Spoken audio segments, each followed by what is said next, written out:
my chatterboxes.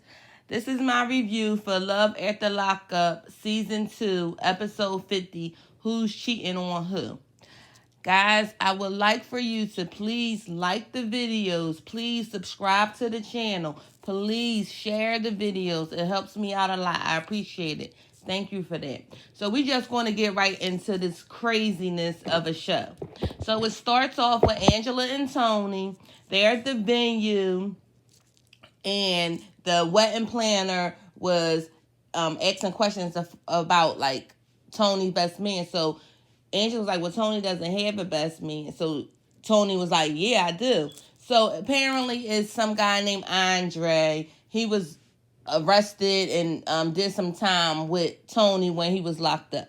Now, Tony's reasoning behind this is because he said he's far away from his family and he don't have anyone close to stand up for him, so he chose him. This is my thing.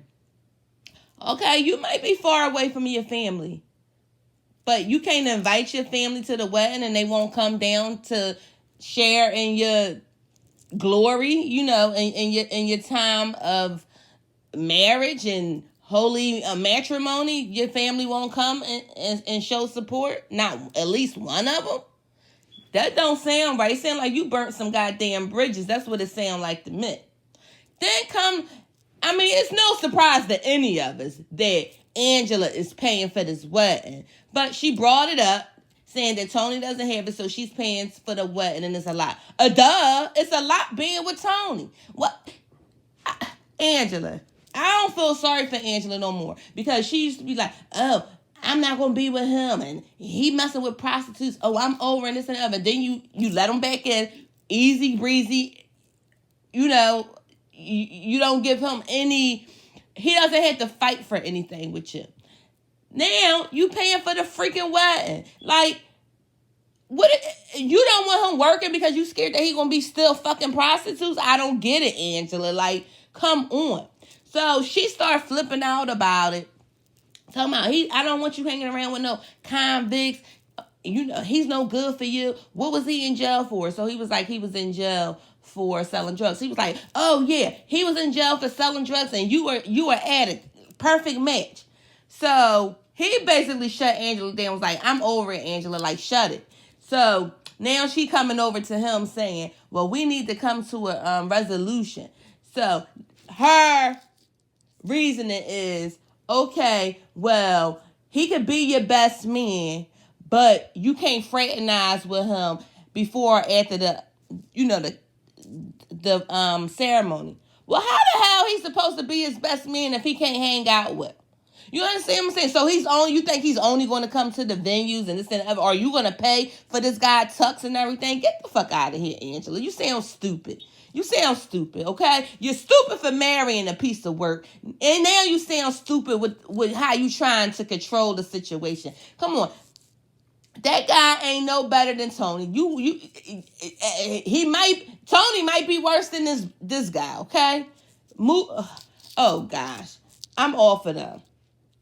Speaking of being over them, Tony just sit up there and say he was married at the age of 16, and I didn't even know he was married at all at once.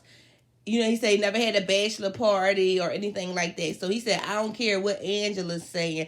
I'm going to have a bachelor party, and I'm going to be around Andre. So the wedding planners was like, well, is the wedding still on? So it's still on. See, this is what I'm saying. You trying to restrict him from certain things, and he's still doing shit behind your back. Who paying for you to go out for this bachelor party, Tony? Because the way I see it, she paying for every goddamn thing, so she gonna be paying for the bachelor party too. Oh, this is a mess with those two. Moving on from them, now we got Botox Lacey and John. They're in the car, and they talking about things regarding Shane. So she was telling John how she wouldn't mind him taking her out. Then she was texting as they were talking. So when she put the phone down, he was like, who you texting? And he went for the phone, and she grabbed that phone so quick. He was like, I wasn't really trying to see who you was texting. So he basically trying to put the pressure on, and she said to him, "Yes, you do." I mean, yeah, because he was trying to downplay the fact that he wasn't really pressed about her talking to Shane if that was who she was texting. But she was like, "Yeah, yes, you do." So that he started pressing her and like, "Well, when you gonna kick him out? Why is he still there? You allowed this guy that you met over the internet to come stay with you. He was in jail for 4 years. You allow him to come stay with you and your kids. You didn't know him from Adam. This is the guy you left me for." He was like, he was on her. So she ain't really have answers for him. So what she did was, oh my gosh, she is so toxic and not even funny. What she did was she started acting like she was about to cry. So she was like, but then she looking over in the corner of her eyes at him to see if he looking at her to see what reaction he giving from her fake crying. Like, I was like, oh my God, this girl is a piece of fucking work. He was like, listen, I'm not meaning to, to be hard on you and things like that. He was like, but it's not your job to take care of him. She was like, I guess she in there, paying for everything, but Shane has a job, but I don't know what he contributed to. So she's saying that she don't like this side of John. John. She said, he does have a tipper, and she don't like, what's going on between the two of them. No, listen, you already know what you getting when it comes to John. You've been messing with John on and off for the last, 10, 15 years. We're not about to play these games, Lacey. We're not about to play these games.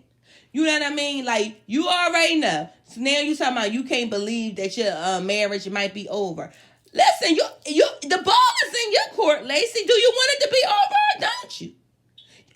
You should have figured out shit with how you wanted to handle stuff with your husband before you start talking to John. Now John, he want all of you, and he not settling for him being second for much longer. So you gonna have to make a choice. You the one created this mess. Nobody else but you. Nobody else. So Botox, you better get it together. You better get it together. So she's saying she hasn't been intimate yet with John because, until she figure out things with her husband. Girl, please. You and John slept together. I don't give a fuck what you say. Y'all slept together. And then she looked like she must have got caught in the rain prior to getting into the court because she looked like a wet dog. Like, I'm like, oh, I don't even see what the drawl is with her. Like, why they all infatuated with her, because she's no looker. She's no looker. So moving on from them, now we have Clint and Tracy. Now, I was going to joke about them a little bit, but the shit that's playing out on TV, this stuff is sad, man. Like, she really is an addict, and they really capitalize on her. WeTV needs to get their shit together. Is this WeTV? Yeah, they need to get their shit together, and they really need to get her some help, because this shit not cool, man. It's not cool. So Clint finally got in the house because he let us know that Tracy did text him when he left his mom's house and let him know that she was home. So he finally got inside because you remember she had his ass locked out. So, he was like, oh, you just left me? She was like, yeah, because I'm a psychotic bitch. So I'm like, oh, okay. So they were, going at it, and she was like, oh, why are you with me anyway? That's all you look at me as is a addict. Well, you are an addict, sweetheart. You are an addict. You know what I mean? You talk down on him, and he was like, I want somebody that's going to love me and make me their top priority, just as, as well as me making them theirs. So she started like messing with him. Clint crazy ass started hitting himself. I guess in order not to hit her, he started hitting himself in the head. I'm like, y'all two dingbags. Both of y'all crazy. So he basically saying he not trying to allow her to go to jail, because if she go to jail without, going to rehab and stuff, she facing 2 to 20 years. If she not willing to go to rehab, Clint, it's nothing you could do to save her. You understand what I'm saying? Like your mom told you, you shouldn't have spent that money to get her out. You should have let her. That probably was the best place for her to be right there, was in jail. That maybe, so she could sit back and see, the fucked up shit that she was doing. Either she would have got clean, or either she would have just got deeper into her addiction. But she wouldn't have been around you to fuck your life up. You understand what I'm saying? So she's packing clothes. So I'm assuming she about to head out again on a binge. She ain't give two fucks about taking a car or anything. You know what I'm saying? So he picked up the phone. He was like, I'm over you. I'm over it. I'm leaving you. That's it with you. So she was like, oh, what you gonna go snitch on me to your mama? Oh, go ahead and do it. Go ahead and do it. First she was trying to take the phone from him, whatever. She was like, that's all you do is snitch, call him a snitch.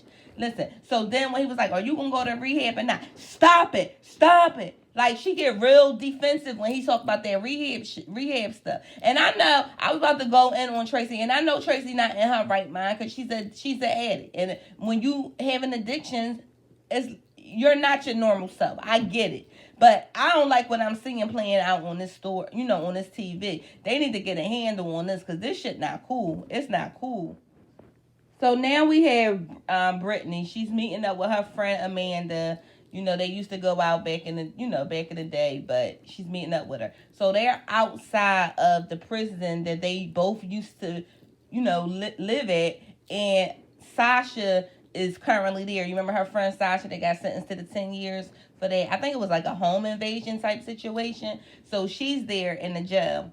So Brittany said that sometimes she asked Amanda, she was like, do you ever come out here just, to look? Like when things are going bad for you, you realize that things that could be a lot worse. So Amanda was like, no. So she was telling Amanda like the things that she's going through with Marcelino, and how Marcelino lied when he said that he was at the cousins, but he was with a poker coach. So Amanda she said the same thing that we all was thinking. Well, why would he have to lie about something like that? He could have just told you. He can. Men are so stupid sometimes. You know what I mean? Like that. I don't know what they be thinking. Sometimes the lie is always worse than the truth, but they continue to do it. So she was telling her how that's the reason why her dad had to get out of Las Vegas and go back to Alaska, is because he would get paid on Friday and he would be broke by Sunday. Sometimes he don't even pay the rent. And it was like a continuous cycle. And she was like, she don't want to do her relationship to mimic, what she grew up living in. You understand what I'm saying? So she said she'll do everything in her power, not to let that happen. She said she's not going to go back living on the street. And her girlfriend Amanda said, well, we all was thinking as well. Won't you check the bank account? See what kind of money y'all dealing with. Like, you sitting up there saying, oh, you don't want to be homeless again. You don't want this. You don't want that. You better see what kind of money y'all working with. You need to know if you 3 steps ahead or you 1 step behind. You need to know. And the only way you're going to know that is if you sitting there and knowing what kind of finances you guys have. So then she goes on to say how, everybody think because I have these kids and, I'm married to him that I won't dip. She was like, I'll leave him quick, fast, in a hurry. Well, I don't think your situation is that bad to be leaving at the moment. Because, like, everyone keep on saying, Brittany, you can get a job as well, too, once you drop that load. Okay? Look at the bank account statements, and you'll know what y'all dealing with, and you're gonna have to get out there and get a job. Ain't no Susie Homemaker type shit going on, okay? You need 2 incomes in this day and time, okay? He out there doing him, and his ass need to get a better job too. I understand that. That poker shit ain't it, but you could get a job as well as too. So we not about to do that. So then they start yelling into like the prison gate where the ladies were, walking around the yard and stuff. The ladies ain't know what the hell. You can tell they just looking around, and they ain't know what the hell they was talking about. So she was like, tell Sasha I love her. Because she missing Sasha. Because her and Sasha was real, real tight. And I kind of felt bad when they gave Sasha all that time. Like, but you did facilitate in a crime. So, that's the breaks of it. So anyway. So now we back to 12 head. We got Sara and we got Maria. They back, they still at it, arguing and carrying on. Sara, I lost a lot of respect for Sara. Because Michael even called it. Michael said, She's not worrying about the kids. She only wanted to come over here to see what put eyes on Maria. That's it. And he's absolutely right. Because even Maria said the last time, you been texting, you been calling, why the hell you pop up? Yeah, you waited all day until 10 o'clock tonight to come. Like, come on. You're not about to keep using these kids as no goddamn excuse. You just not.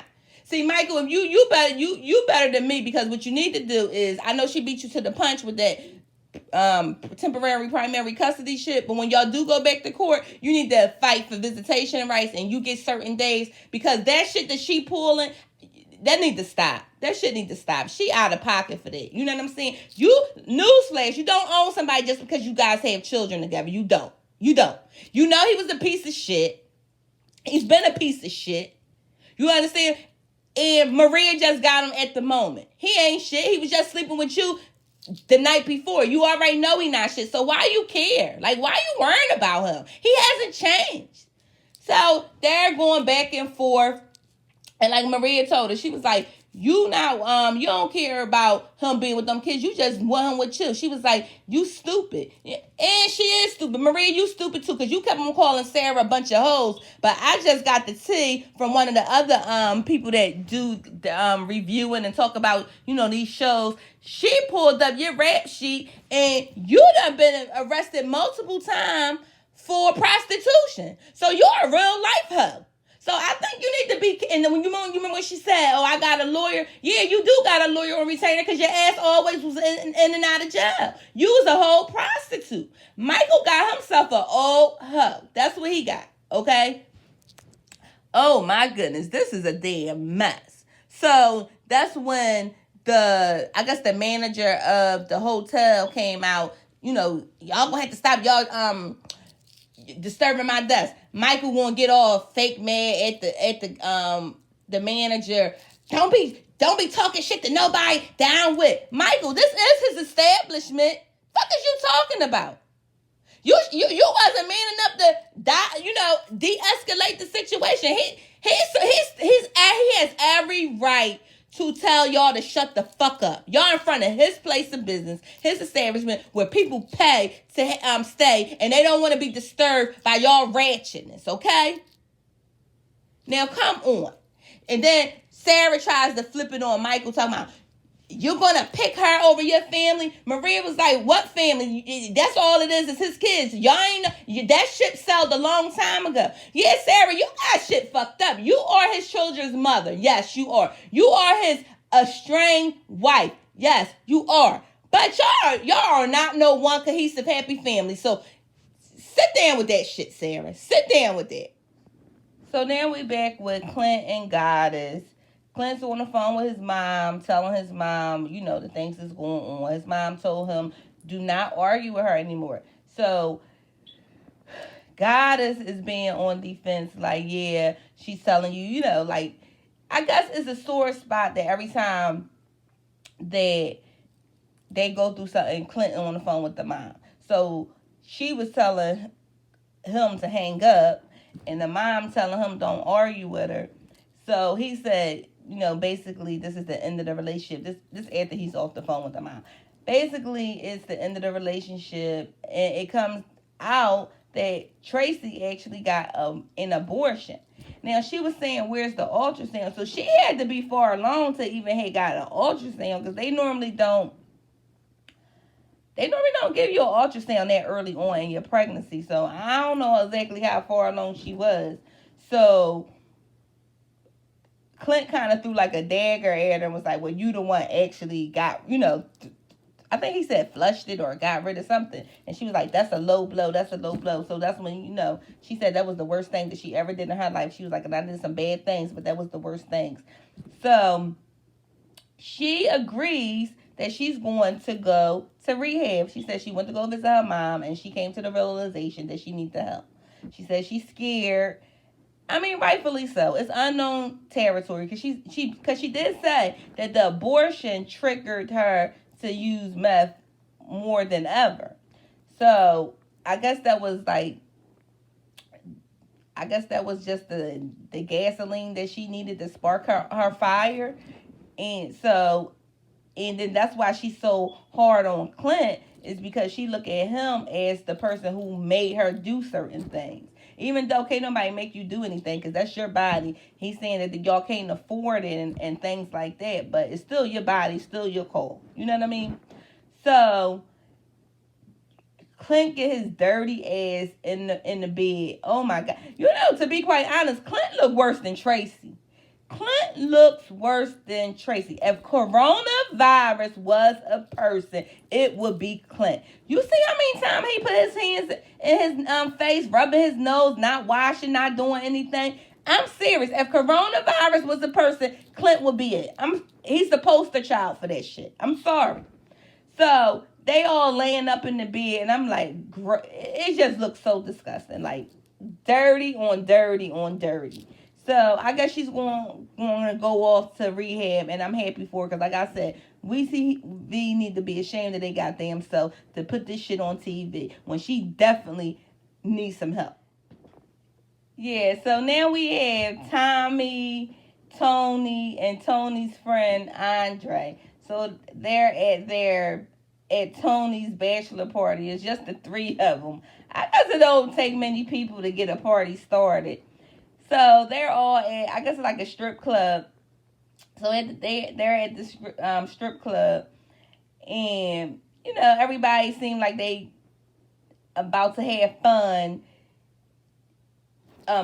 His friend excused himself, said, "Let me holler at this bartender real quick." So that's when Tommy started asking Tony, you know, why Angela? Why you want to marry Angela? So he was like, well, I love her. She loved me.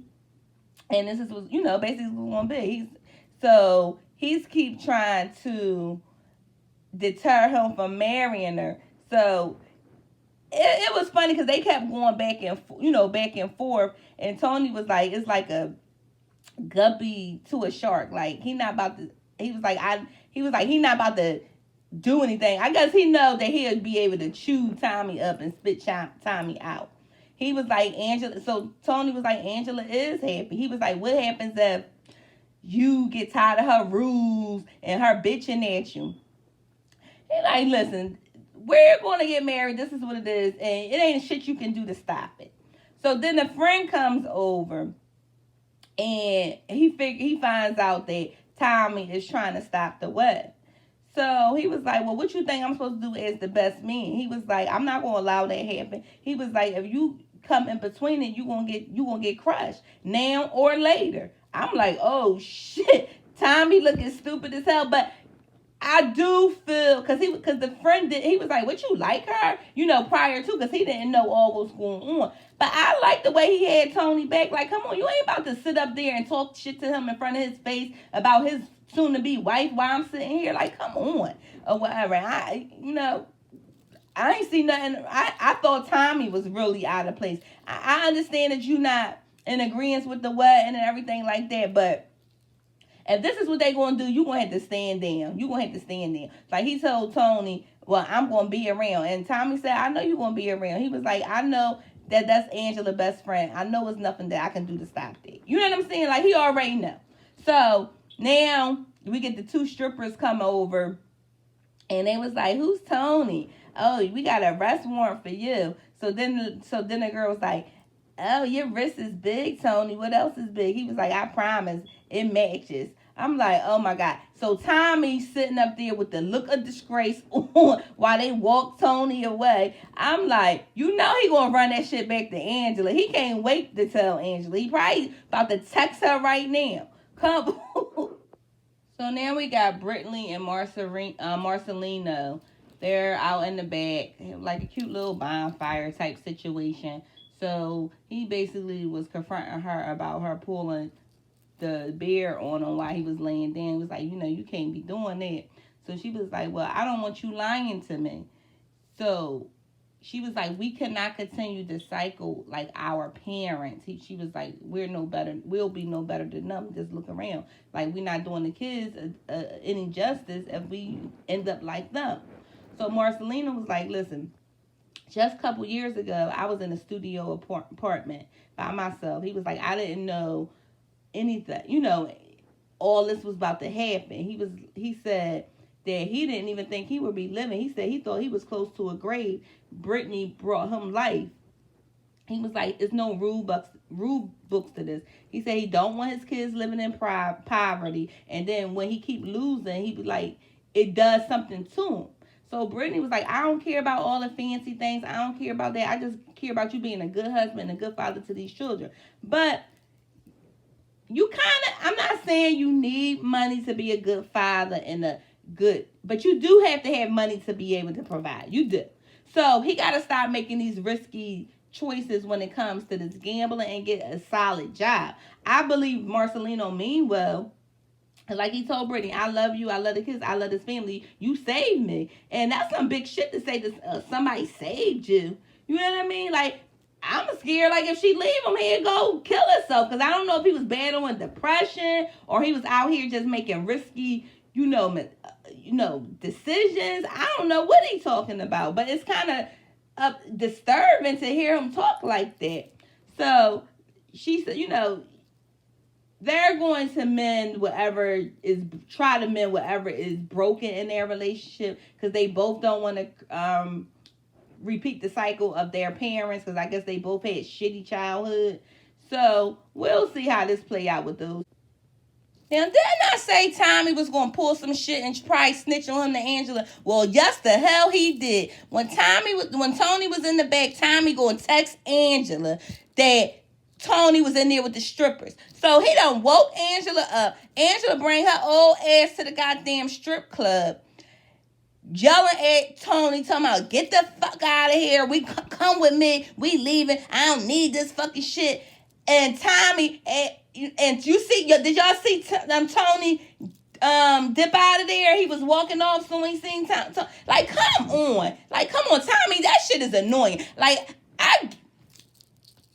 give it up, bruh. Give it a fucking rest, bruh. Okay? She don't want you. She already let you know she don't want you. So leave that shit alone. That wasn't cool. That wasn't cool. And Tony, I didn't see him do nothing inappropriate. Like, yeah, he was like, "Oh, that bitch was bad," or whatever like that. But come on, that's how guys talk when they in the goddamn strip club and stuff like that. Okay, he smelled the panties or whatever. I don't know about them doing all that. But come on. You cannot just put your hands around his neck and squeeze the fucking life out of him. Yeah, he has done bad to you in the past. Yeah, he's a fucked up person. But that's on you. Why would you want to marry him? There's no way I'll be marrying somebody that I have all these reservations about. Like, come on. Like, then you want to blame Andre, talking about, "I knew Andre would cause trouble." Andre ain't the problem, Angela. Your husband-to-be is the problem. He been doing that shit when Andre wasn't even a goddamn picture. When he was fucking on prostitutes, Andre was nowhere in the picture. Don't be putting that shit on Andre. And Tommy, you ain't shit, okay? Why would you want to upset your friend the day before her wedding out of your own fucking goddamn selfishness? You ain't shit. So he ended up leaving with Angela. As they leaving out the strip club, she told me, "I don't even know if I want to marry him anymore." Cry me a goddamn river, Angela. You know goddamn well you marrying Tony. He done fucked the stripper for God's sake. A prostitute for God's sake, and you still with him. So I don't want to hear no shit about you not marrying him. Shut up. Okay, now we got Sara, Michael, and Maria again. So the argument escalated. They trying to calm Michael down because he's spazzing out. And I don't know if you guys ever got so mad. Like, when you get to that point, you don't want nobody near you. You don't want nobody touching you, because you just don't. It's not going to be a good situation. So, he's visibly upset. You can see it. So she keep on saying, Sara is who I'm talking about. She keep on saying, "Michael, get in the car, Michael, because the cops is going to come. Get in the car." She thought he really was going to run with her. Maria was like, "He ain't going nowhere with you. Where's the van? So Michael gets in the van with Maria, which, I don't understand what Sara thought. Like, Sarah's one stupid bitch. I'm sorry. So they pulls off. Michael and Maria pull off. Sara, he picked those kids. He picked her over those kids. He picked her over me. No, Sara. He didn't pick her over those kids. You thought because you slept with him that you was going to be able to control the situation. You thought it was something that it wasn't. It was just a booty call, okay? Because when he was there with the children, you decided to make it about you and sleep with him, okay? So you creating this situation. Don't put that shit on Michael. Michael is, we already know he ain't shit. We already know 12 here ain't nothing. We already know this. But you creating this situation. Why would he want to be around you if he know that you gonna keep trying to get the sex from him? Not saying that was the reason, but don't make it seem like it's Michael. No, you just as fault in this situation as Michael. I'm sorry. We're not about to play these puppy dog tears. We're not about to do that. I'm gonna call a spade, and girl, please, you just as toxic as Michael. We're not about to do that. We're not about to do that. So moving on from that mess, now we got Botox and we got Shane and John. So John drops her off. She must have instructed him to wait outside just in case some shit jump off with Shane. So I thought she was just gonna go in there and chill. This bitch start with Shane. Shane in there playing the game. So she was asking him, how long he's been. He was like, I just got in from work. Now he had this nasty t-shirt on. You could tell he must have didn't shower. Nasty t-shirt, sweat stains all underneath there, and he's in the bed. What's up with these people getting in the bed with that nasty shit on? Anyway, so she picks an argument with him, and he was like, I don't know what's going on, because yesterday we were fine. I was helping your dad put up the trampoline for the kids, and then the day you starting some shit. He was like, and where have you been? He was like, it doesn't make sense. Like, where have you been all day? Now you want to come here with some bullshit. So she just telling him, I just want you out, get the fuck out, and all this old bull crap. She done threw the goddamn marriage certificate at him, everything. He was like, listen, I don't know where he was like, it's no coming back from this. He was like, I done told you I love you, I want to be with you, I care for you, and this is the shit you do. She was like, I don't care, you fake, you're phony. I'm not fake. Like, come on, it sounds like two-year-olds arguing. You're fake, you're phony. You cheat on me. Like, all right, if you didn't want to be with him, you should have dumped his ass from the day he told you he was cheating. You just want an excuse to have him kicking rocks so you can bring fucking heroin addicted ass John up in there. Because guess what? John ain't no prize either, okay? They both a piece of work. So anyway, she goes, because she said in her confessional how John is one step away outside. He's waiting for anything to jump off. That's all I gotta do is call him. So she must have called or text. She left outside, so he goes following her. So he was like, well, what's going on? What's this and other? So then he seen that it was John. So John, you could see John was like walking up towards him or whatever. He was like, what the fuck is this? And then it just went off. So we're going to see the continuation from next week. All I'm saying is I'm glad the cameras is involved, because this shit could lead into somebody in the grave. It's not cool. Somebody could be dead or jail behind this messiness. Lacey, Botox, you need to stop this shit. You need to stop. Make up your mind and stick to it. Don't keep juggling these two men, because somebody will end up getting hurt. And it might be you, okay? Now, what your kids going to think about that if you get killed because of your messiness? That's not fair to your children. That's all I got to say about this whole show. If you guys like the content, please feel free to like, comment, and subscribe. And don't forget to holler at your girl. Bye!